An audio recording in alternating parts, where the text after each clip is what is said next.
Selamat pagi teman-teman, selamat pagi bapak-bapak, ibu-ibu. Kenapa pagi ini berasa getarannya beda ya Pak?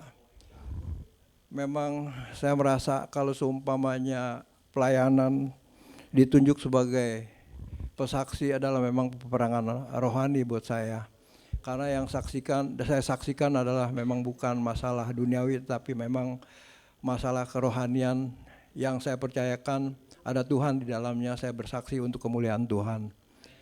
Sekali lagi saya mau bersaksi hanya bagi kemuliaan Tuhan saja. Kejadiannya adalah di tanggal 26 hari Jumat, saya biasa memang di pagi hari saya jalan pagi dan saya olahraga di PIK. Saya merasa dari waktu pergi anak saya bawa mobil, saya berasa memang agak sedikit beda keadaan saya waktu itu. Sebelum saya jalan pagi, saya tuh makan pagi dulu. Di tempat makan saya berasa nggak enak sekali. Kok dada kayaknya sesek sekali, napas juga kayak dada ketekan. Di restoran tuh saya berasa nggak enak sekali, bahkan saya kepengen tidur di meja. Saya katakan sama anak saya, kayaknya papi nggak enak banget. Ini beda ini hari. Anak saya juga lihat bahwa tuh ini papi nggak biasanya begini. Biasa kan saya kan nggak ada matinya, saya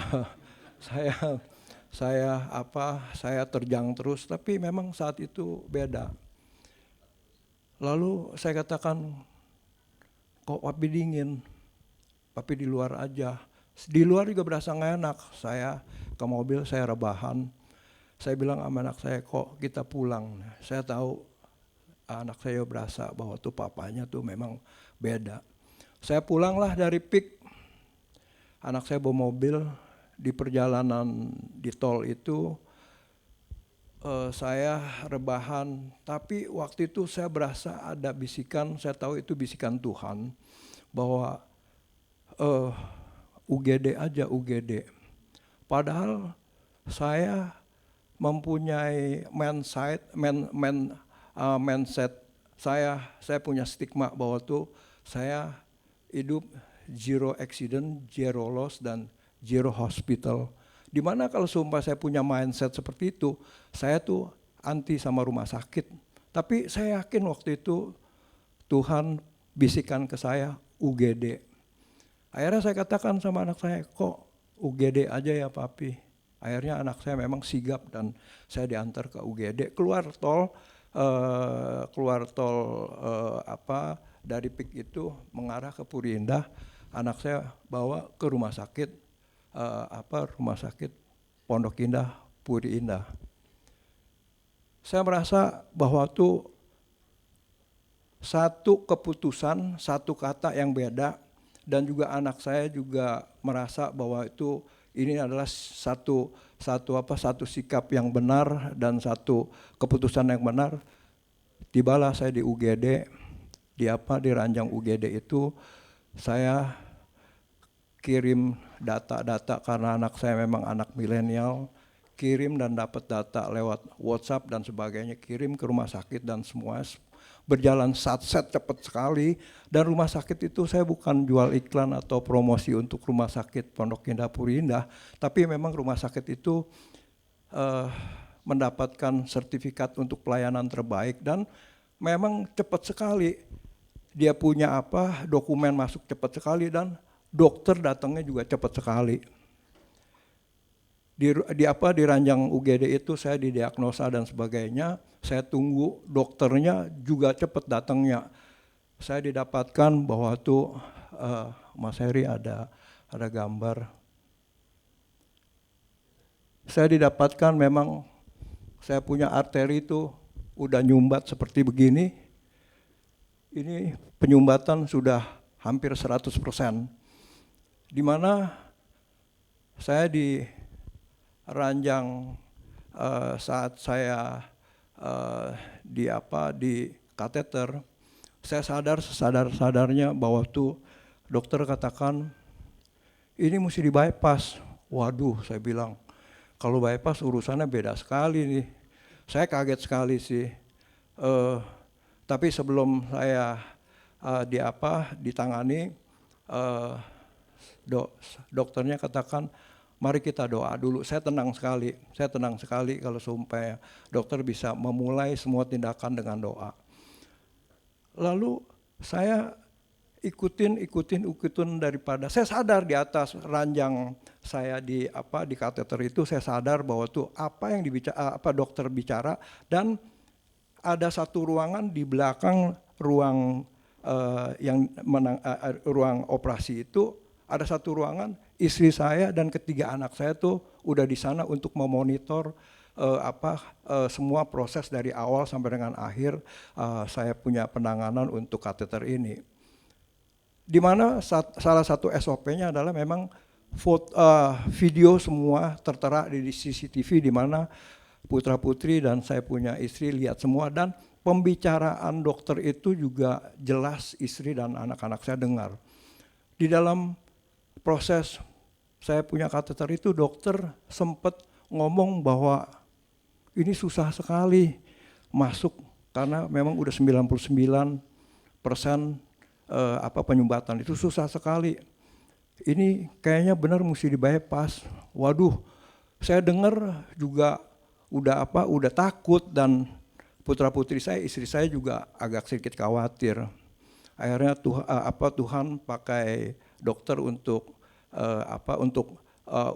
menangani, dan berhasillah saya punya pemasangan ring itu, dan dokter keluar. Dia ngomong pertama kali ke anak saya dan istri saya, susah sekali, dia bilang. Sampai anak saya yang paling besar spontan, dia tanya, udah belum dokter? Udah. Jadi lega, saya juga nggak lewat proses bypass, bahwa tuh Tuhan sertai, semua berjalan dengan baik. Saya merasa bersyukur. Saya sih merasa bahwa tuh saya punya kesaksian, jangan terkesan lebay dan juga kayaknya mengada-ada, tapi di dalam semua ini bahwa tuh ada makna, memang Tuhan campur tangan di dalam saya punya saat-saat seperti itu. Satu kata aja beda, seumpama saya katakan saya pulang, saya nggak ke UGD, itu beda cerita. Barangkali seumpama saya pulang, saya bisa rasakan itu seperti GERD. GERD itu identik dengan sakit jantung. Saya hanya makan obat umpamanya saya tiduran aja. Kebetulan istri saya waktu itu pelayanan ke gereja, 2 jam kemudian saya pulang, istri saya pulang, mungkin saat itu saya udah nggak ada. Karena saya waktu tidur di ranjang penanganan itu, dokter katakan saya harus melewati 2 hours golden hour itu, sehingga saya harus ditangani dalam 2 jam itu, artinya keputusan saya tepat, saya UGD dan saya ditangani. Saat saya dapatkan gambar yang seperti ini, bahwa penyumbatan saya tadinya 99%, akhirnya sudah didapat, sesudah ditangani, sudah terbuka seperti itu, saya puji Tuhan. Saya waktu itu katakan sama dokter, sesudah saya di ring, saya pasang ring 3, saya boleh aktivitas apa aja. Salah satunya saya bisa kelontar, bahwa udah boleh push up belum dokter. push up-nya kita kan rasa sebagai orang dewasa ngerti lah ya push up-nya apa. Iya. Ada push up, ada sit up ya. Akhirnya dokter kaget, mungkin ngerti setengah ngerti lah. Jadi dokter katakan lu belum boleh, kata 3 bulan. Jadi saya bersyukur bahwa tuh semua berjalan dengan baik. Dan sekali lagi saya mau menyaksikan, bagi kemuliaan Tuhan, saya tidak mencuri daripada kemuliaan Tuhan. Saya dikasih kesempatan hidup kembali, bahkan karena saya waktu itu tanggal 26 hari Jumat, di mana beberapa hari lagi saya tuh merayakan saya punya wedding anniversary ke-40.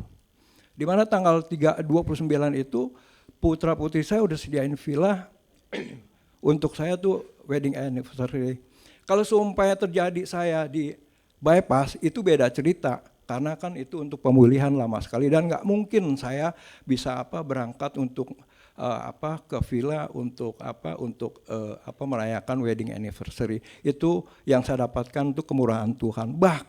Bahkan waktu keluar rumah sakit pun saya tanya sama dokter seumpamanya saya nanti tanggal 9 ada satu long haul trip, satu perjalanan yang panjang, saya akan pergi untuk 12-13 hari itu, boleh enggak? Dia katakan, boleh. Saya senang sekali, penyertaan Tuhan ajaib sekali, sehingga saya berangkatlah untuk satu perjalanan yang panjang, di mana istri saya waktu itu mau berangkat, kita mau berangkat, istri dan anak-anak saya semua berangkat.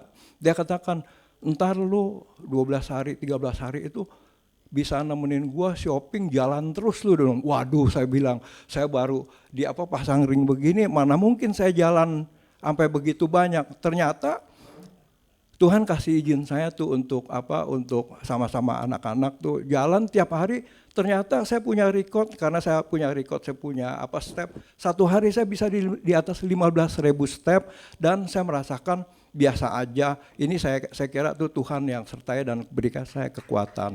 Ya, saya terima kasih buat Tuhan. Sekali lagi, saya waktu pulang saya merasakan, karena waktu dalam perjalanan itu saya biasa, teman saya adalah biasa ChatGPT atau Meta, saya ngobrol terus saya tanya. Seumpamanya seorang lansia yang baru ada tindakan pemasangan ring dengan penyumbatan 99%, lalu beraktivitas dengan kesehariannya di atas 15.000 step itu, resikonya apa? Wah, resikonya yang ngeri-ngeri saya dapat. Waduh, saya bilang ngeri juga nih, saya udah dikasih izin jalan begitu banyak, pulang-pulang ntar saya semaput atau saya dapat resiko yang itu. Ternyata saya benar-benar pulang langsung cek ke dokter. Dokter cek semuanya, puji Tuhan semuanya baik. Jantung saya puji Tuhan baik. Ya, segala kemuliaan bagi Tuhan. Jadi saya mau bersaksi hanya bagi kemuliaan Tuhan aja, dan pagi ini saya bisa bersaksi dan suara saya kenceng ya Pak, dan tatapan saya tajam ya Pak. Itu adalah semua kemurahan Tuhan buat saya aja. Terima kasih, kesaksian saya biar menjadi kekuatan bagi semua. Thank you.